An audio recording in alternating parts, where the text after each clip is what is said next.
സാധാരണ നമ്മൾ കണ്ടുവരുന്ന അപകടങ്ങളിൽ, അതായത് പൊക്കത്തിൽ നിന്ന് വീഴുക, റോഡ് ട്രാഫിക് ആക്സിഡൻറ്റ്, അല്ലെങ്കിൽ സ്വിമ്മിംഗ് പൂൾ ഡൈവ് ചെയ്യുമ്പോഴൊക്കെ ഉണ്ടാകുന്ന കഴുത്തിനോ നട്ടലിനോ ഉണ്ടാകുന്ന സുഷുമ്നയുടെ ക്ഷതങ്ങൾ പലപ്പോഴും ഒരു കുടുംബത്തെ തന്നെ അവതാളത്തിലാക്കാൻ പോകുന്നതാണ്.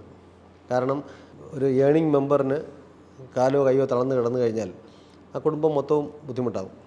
അപ്പോൾ ഈ സ്പൈനൽ കോഡ് ഇഞ്ചുറി വന്നാൽ അത് പിന്നെ റിക്കവറി എത്രത്തോളം വരുമെന്നുള്ളതാണ് ക്വസ്റ്റ്യൻ.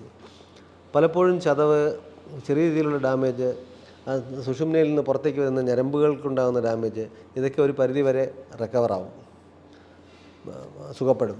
പക്ഷേ ഒരു പരിധിയിൽ കഴിഞ്ഞുണ്ടാകുന്ന ഈ സുഷുമ്നയിലുള്ള ന്യൂറോൺസ്, ആ നെർവ് സെൽ ബോഡിക്ക് ഡാമേജ് വന്നാൽ അത് സാധാരണ റിക്കവർ ആവാറില്ല. അതിൽ നിന്ന് പോകുന്ന ആക്സോണുകൾ അത് ചേർന്ന് പെരിഫറൽ നെർവാകുമ്പോൾ ആ നെർവിനുണ്ടാകുന്ന ഇഞ്ചുറി പലപ്പോഴും നമുക്ക് നെർവ് ട്രാൻസ്ഫറോ അല്ലെങ്കിൽ നെർവ് ഗ്രാഫ്റ്റോ തുടങ്ങിയ പല കാര്യങ്ങൾ കൊണ്ടും ഒരു പരിധിവരെയൊക്കെ ഫംഗ്ഷൻ ഉണ്ടാക്കാൻ പറ്റും.